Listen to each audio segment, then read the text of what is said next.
부푼 마음으로 신학교에 입학을 했습니다. 그리고 전공 과목 첫 번째 시간이었습니다.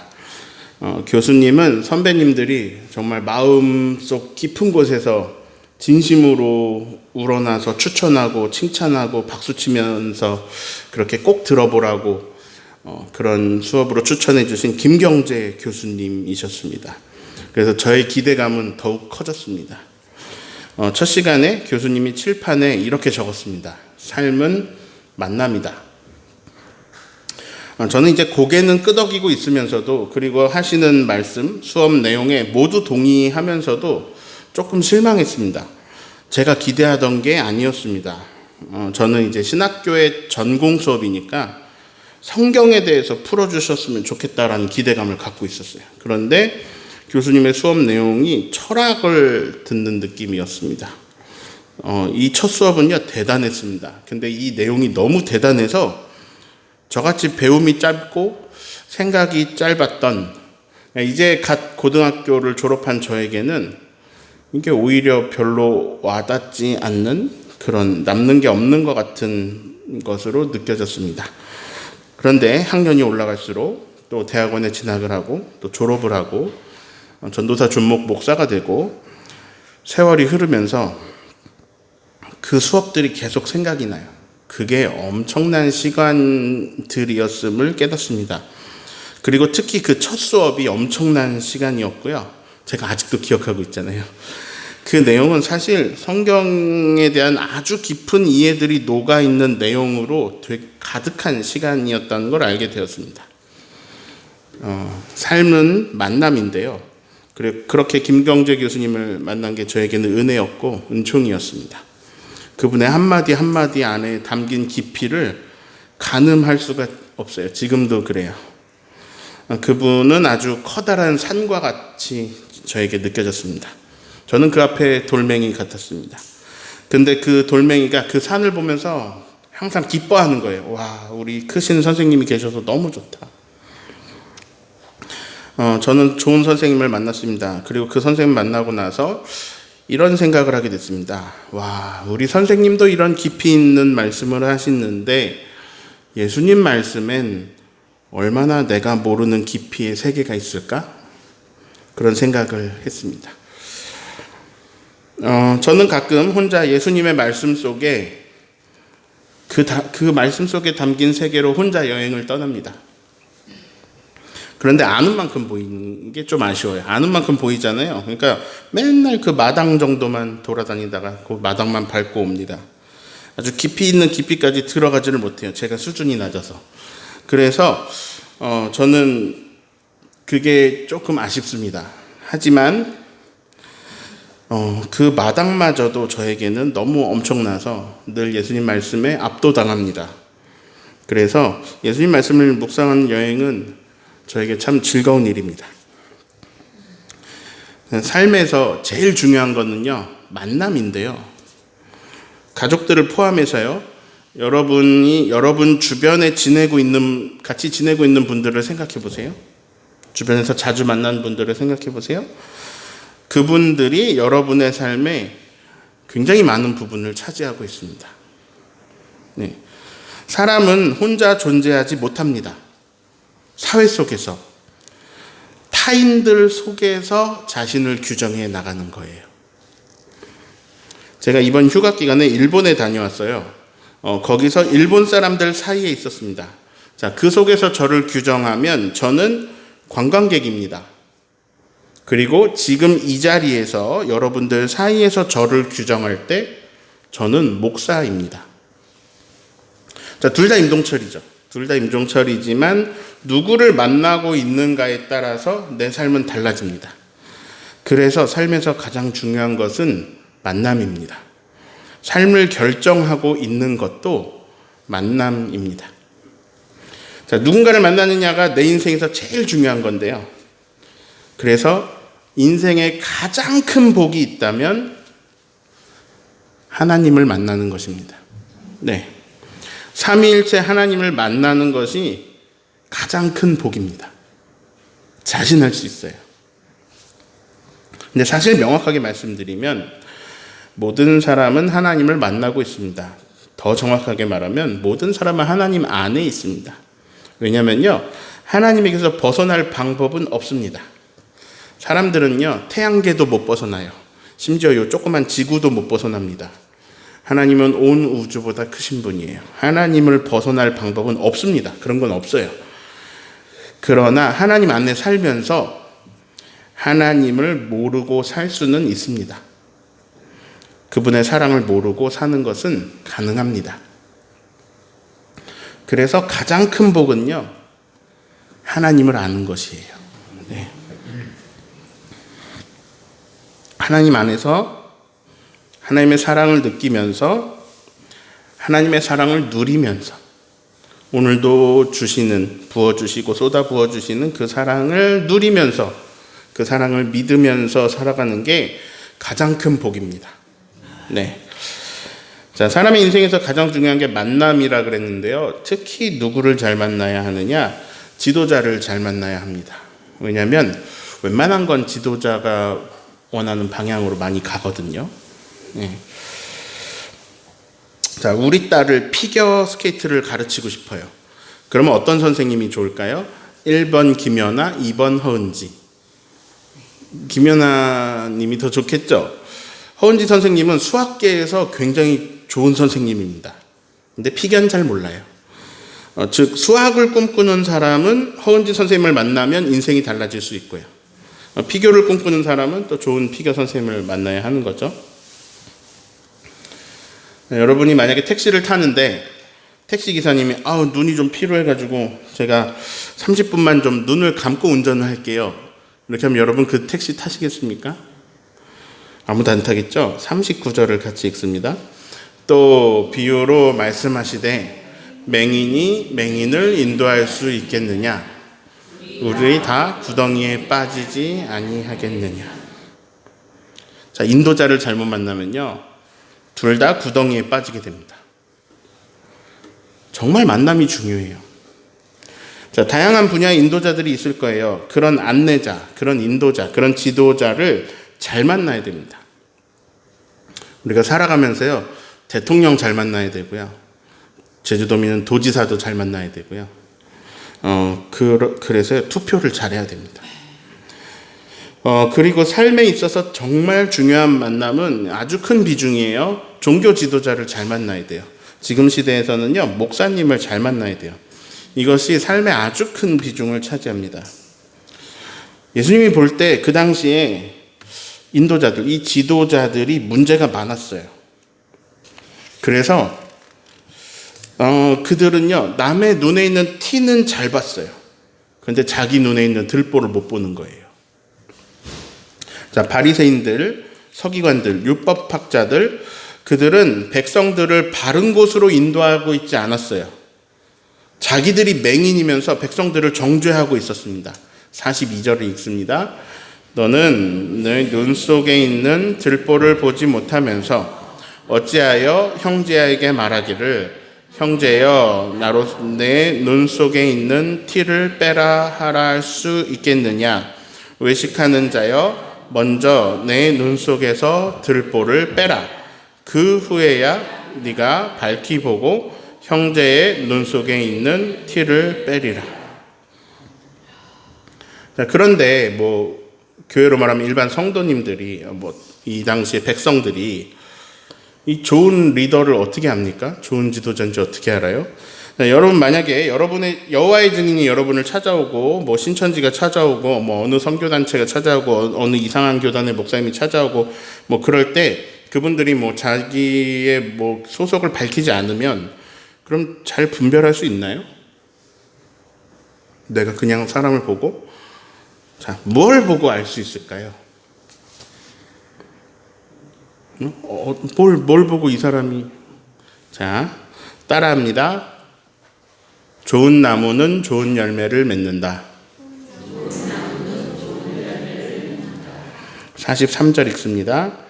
못된 열매 맺는 좋은 나무가 없고 또 좋은 열매 맺는 못된 나무가 없느니라. 이 바리새인들은요, 자기는 잘못이 없어요. 남들의 잘못을 기가 막히게 찾아냅니다. 너는 안식일을 어겼다. 뭐 너는 정결 예식을 어겼다. 너는 이걸 지키지 못했다. 너는 이 법에 위배된다. 너는 이거 잘못됐다. 사람의 눈이라는 게요, 밖을 보도록 설계되어 있습니다.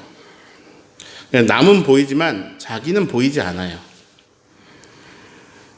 그런데 예수님이 먼저라는 단어를 몇 번 쓰셨는데 여기도 쓰셨어요. 먼저 너의 눈 속에 들보를 보라라고 하십니다.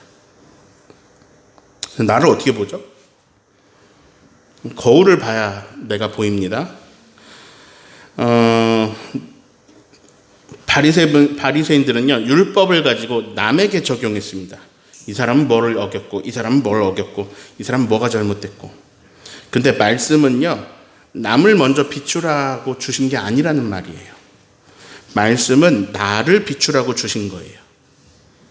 말씀은 거울입니다. 말씀의 거울로 나를 보면 그럼 내 눈에 들보가 있다는 것을 알게 됩니다. 자, 내 눈에 들보가 있어요. 그게 나를 막고 있습니다. 자, 눈이 요만큼, 시야각이 요만큼인데 내 눈에 들보가 있어요. 그래서 맹인하고 다를 바가 없는 거예요. 자, 그런 맹인이 인도하니까 인도자를 따르는 이들도 다 같이 구덩이에 빠지고 있는 꼴이었습니다. 예수님 보시기에 그런 거예요. 자, 하나님이 율법을 주신 것은 그 율법을 받는 그 당시의 백성들이 그들의 상황에 맞게 그 광야에서 거기서 서로 사랑하면서 살 수 있게 주신 건데, 자, 그래서 사랑하며 살라고 주신 율법으로 그 율법을 가지고 서로를 괴롭히고 비난하고 정죄하며 살고 있었어요. 그들에게 율법을 배우는 이들은 또 뭘 배우겠습니까? 그 율법을 배우면 결국 서로 비난하고 헐뜯고 그런 것들을 또 배우는 거예요. 그런 가시나무 같은, 찔레나무 같은 그런 나무들이 되는 겁니다. 자, 44절을 읽습니다. 나무는 각각 그 열매로 아나니 가시나무에서 무화과를 또는 찔레에서 포도를 따지 못하느니라. 사람들은 무화과를 원해요. 사람들은 포도를 원했어요. 네, 내가 먹고 살아날 그런 열매들을 원했어요. 그런데 바리새인 서기관 이들이 자기 눈에 막 들보가 꽉 찬 이 바리새인들이, 이 맹인이 인도하는 그 공동체들은요, 자꾸 가시나무가 자라났어요. 찔레가 자라났어요. 그래서 그 회당에는, 그 공동체에는, 그 성전에는 가시나무만 있어요. 찔레만 있어요. 사람을 살리고 일으키는 무화과는 없어요. 포도가 없어요. 자, 그런 좋은 열매 맺는 나무로 자란 사람들이 별로 없어요. 다들 찌르는 걸 배웠어요. 말씀을 배워서. 자, 내 눈에 들보를 버는 법을 배우질 못했어요. 말씀을 나에게 적용하고 나를 비추어야 되는데, 내 눈에 들보가 있구나, 이걸 봐야 되는데, 이 말씀을 가지고 남의 눈에 티가 보이면 찌르는 법을 배웠어요. 그럼 어떻게 됐냐? 점점 가시나무가 됩니다. 점점 찔레가 됩니다. 자, 가시나무에서 뭐가 안 나온다고요? 무화과가 나오지 않아요. 또는 찔레에서 포도가 나오지 않아요. 자, 가시에 찔립니다. 아파요. 서로를 찌르는 가시나무들이 되어 있는 거예요. 그러면 서로 아파요. 자, 현 시점으로 넘어와서요. 코로나19 이후에 교회에서 사람들이 급속도로 사라지고 있습니다. 사회 현상이에요. 사람들은 교회에서 왜 사라졌을까요? 특히 젊은 층은 더욱 빠르게 교회에서 사라졌어요. 자, 한국 교회에 사람들이 나오도록 지탱해 주던 게 있었어요. 주일 성수 신앙입니다. 주일 성수 신앙이 어떻게든 교회를 와서 붙잡고 있는 거예요. 근데 코로나가 왔어요. 비대면으로 예배를 드렸어요. 그러면서 사람들에게 경험이 쌓입니다. 교회 안 나가니까 뭔가 좋은데? 뭐가 좋지? 뭐가 좋은데? 맨날 여기저기서 가시나무에 찔렸었는데 교회 안 가니까 나를 찌르는 사람이 없네? 맨날 나를 찌르던 그 권사님 안 만나니까 굉장히 마음이 편하구나. 자, 원래 사람들이 다 마음의 평안을 찾아 교회에 오잖아요. 마음의 평안을 찾아 교회에 오고, 근데 교회만 오면 가시나무에 찔리는 거예요. 찔려서 아파하면서 그래도 주일 성수신앙으로 교회를 다니고 있다가 코로나19를 통해서 해방을 경험했어요. 그래서 가나안 교인이라고 그러죠. 안나가를 거꾸로 하면 가나안이거든요. 가나안 교인들이 엄청나게 많아졌어요. 우리 교단 어떤 교회를 보니까 온라인 교인이 30%가 됐어요. 헌금의 30%도 그 교인들이 한대요. 그렇게 서로 찌르는 거를 사람들이 무서워하는 겁니다. 만약에 교회에서 만약에 무화과 나무들이 열렸다면, 포도나무가 열렸다면, 그러면 사람들이 계속 교회를 찾아오겠죠. 좋은 열매가 열리는데 계속 올 거 아니에요. 교회 오는 게 좋을 거 아니에요. 자, 여러분이 지금 여기 교회에 오셨다는 건요, 여기 오셨을 때 그래도 무언가 좋은 게 뭔가는 모르지만 하나는 있는 거예요. 적어도. 그래서 오신 거예요. 자, 코로나19 때 이게 기회였는데요. 교회들이 좋은 열매를 맺었다면 사회로부터 좋은 평판이 생겼겠죠. 교회에. 교회가 순기능을 하니까 사회가 이 위기를 이렇게 극복했다. 이렇게 교회를 칭찬하겠죠. 좋은 열매들을 흘려보낼 수 있는 기회였어요. 그런데 정광훈 씨 같은 사람이 매스컴을 통해서 나쁜 열매들을 막 온 세상에 흘려보냈어요. 신천지도 그랬고요. 근데 이게 일반 교회랑 다른 건데, 근데 밖에서 볼 땐 다 똑같은 것처럼 보이는 거예요. 그래서 다 똑같이 교회가 나쁜 곳이 되어버렸어요. 나쁜 놈이 되어버렸어요, 교회가. 그래서 지금 사회적 평판은 매우 안 좋습니다. 어디 가서 기독교인이라고 말하기가 부끄러워졌잖아요, 우리가. 자, 그래서 제가 여러분과 오늘 함께 나누고 싶은 말씀은 뭘까요? 우리가 좋은 나무가 되어 가자는 거예요. 자, 내가 어떤 나무인지 확인해 보면 됩니다. 내가 어떤 나무인지 확인해 보는 방법은 내가 어떤 열매를 맺어내고 있는지를 확인해 보시면 됩니다. 자, 나는 어떤 열매를 맺고 있을까요? 나는 어떤 열매를 맺고 있을까요? 그거는요, 내 가족들이 제일 잘 알아요. 내 주변 사람들이 제일 잘 알아요. 우리 회사 사람들이 제일 잘 알아요. 네. 만약에 회사에 직원이 있다면 그 직원이 제일 잘 알아요. 자, 내가 포도를 맺었나요? 가시로 찔렀나요? 내가 무화과를 맺었나요? 찔레로 찔렀나요? 이걸 알아보는 제일 쉬운 방법은요, 나의 입에서 나오는 말을 살펴보는 겁니다. 행동까지 보면 더 좋지만 행동까지 갈 필요도 없어요. 말만 살펴봐도 보입니다. 45절을 읽습니다. 선한 사람은 마음에 쌓은 선에서 선을 내고 악한 자는 그 쌓은 악에서 악을 내나니 이는 마음에 가득한 것을 입으로 말함이니라. 자, 사람의 열매는 말로 많이 나와요. 그리고 그 입에서 나오는 말은 그 사람의 마음에 가득한 것이 나와요. 자, 내 마음속에 가득한 게 입으로 나와요. 내 마음속에 치킨 생각만 있으면요, 뭐 입만 열면 치킨 얘기를 하고요. 내 마음속에 돈만 있으면 입만 열면 돈 얘기가 나옵니다. 자, 45절 말씀에 쌓는다는 표현을 하셨는데요, 무엇을 마음에 쌓아가냐는 거예요. 선한 사람은 마음에 선을 쌓아갑니다. 그래서 입에서 나오는 게 선하게 됩니다. 악한 사람은 마음에 악을 쌓아갑니다. 그래서 입에서 악이 나옵니다. 바리새인들은요, 남의 잘못만 쌓아갑니다. 그래, 입만 열면 남의 잘못을 말하고 가시로 찌르는 거예요. 그리고 착각합니다. 이야, 내가 이렇게 율법을 근거해서 사람들의 잘못을 다 지적해 줬으니까 나를 대단하다 생각하겠지? 나를 하나님의 사람이라고 생각하겠지? 착각하는 거예요. 그런데 그 찔린 사람들은 어때요? 그를 위대한 하나님의 권위자구나 라고 생각하기보다는 계속 찔리니까 나를 힘들게 하는 사람으로 여기겠죠. 자, 사람들의 눈은 다른 사람을 보게 되어 있다 그랬잖아요. 그래서 사람들에게는 그 찌르고 있는 바리새인들의 단점들도 보입니다. 그들이 단점이 없었겠어요? 그러니까 사람들의 눈에 바리새인의 들보가 보이고 있는 상황이에요. 다들 보고 있는 상황입니다. 자, 그럼 어떤 반응을 하겠어요? 지나 잘하지. 이렇게 하겠죠. 여기가 지금 기독교인들의 이야기가 사회에 안 통하는 지점하고 똑같아요.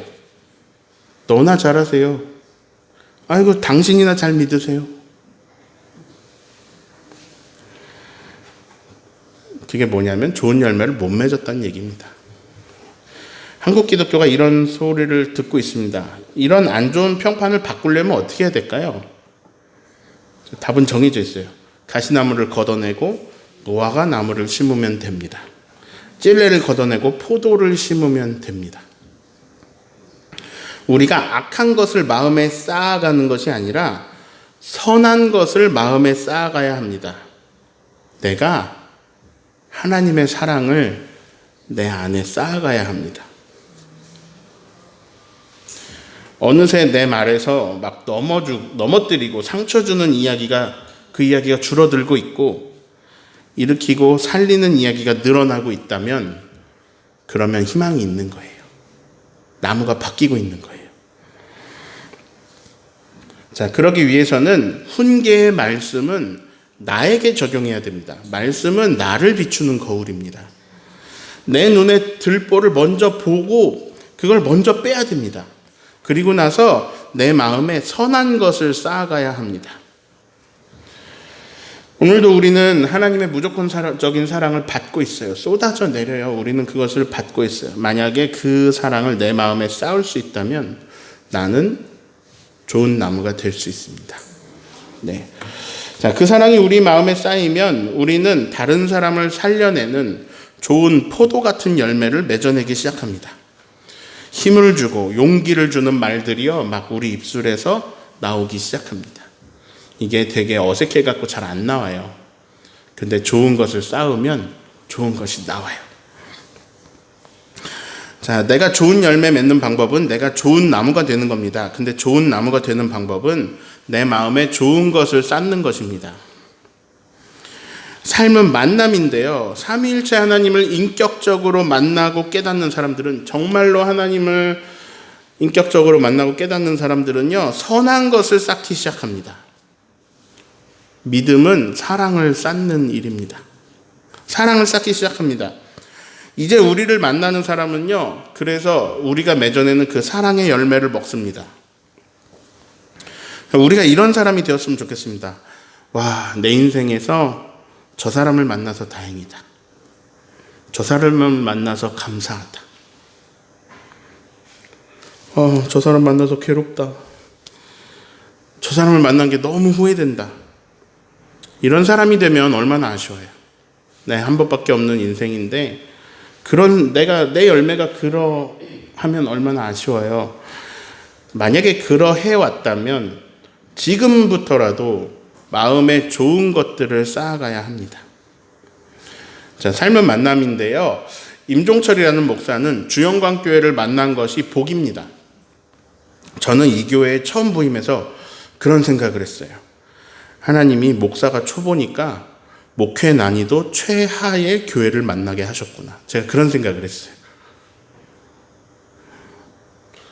장로님 두 분이 세워주셨는데 제가 그런 책으로 장로 교육을 했어요. 장로 걸림돌인가 디딤돌인가. 우리 장로님들 정말 디딤돌이 되어주셨어요. 자, 걸림돌이 되는 방법은 간단해요. 자기가 교회 주인 되면 돼요. 그러면 어디서나 걸림돌이 될 수 있습니다. 근데 우리 장로님들은 걸림돌 되지 않으시려고 하나님만 주인이심을 늘 고백하셨어요. 디딤돌이 되어주셨어요. 그러니까 늘 좋은 것을 쌓으니까 좋은 열매가 나왔어요. 우리 교인들은 아마 자신 있게 말할 수 있을 거예요. 우리 장로님들이 맺어내는 좋은 열매들을 먹어왔다고 자신 있게 말할 수 있을 거예요. 다 같이 욕심 내보면 좋겠습니다. 나를 만나는 사람은 나로부터 맺어지는 좋은 열매 먹게 해줘야지. 나를 만난 것이 인생의 복이 되게 해줘야지. 자, 그래서 생각해 보세요. 나를 만나서 누가 복 받았나 생각해 보세요. 어떤 사람은 나를 만난 게 일생일대의 감사가 될 수도 있어요. 저는 15년 전에 하나님께 그런 고백을 했어요. 하나님, 고지한 목사님을 만난 것만으로도 저는 복 받은 인생입니다. 불만 하나도 없어요. 이랬어요, 제가. 저는 요즘 이런 기도를 합니다. 하나님, 저에게 가장 좋은 은혜를 주셨습니다. 아내를 만나서 함께 살아감이 제 인생 최고의 복입니다. 저는 여러분의 배우자가 하나님께 이런 말을 할 수 있기를 바라요. 네, 그러려면 내가 배우자한테 좋은 열매를 줘야 돼요. 좋은 거를. 네.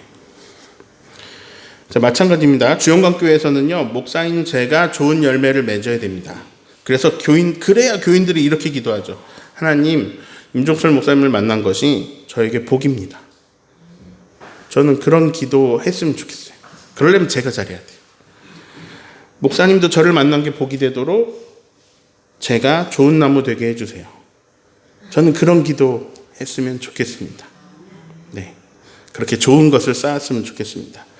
우리는 모두 좋은 나무가 될 수 있습니다. 마음에 무엇을 쌓는가에 따라 달려 있어요. 선한 것을 쌓아서 선한 열매 맺는 좋은 나무 되어 가시기를 예수님의 이름으로 축원합니다.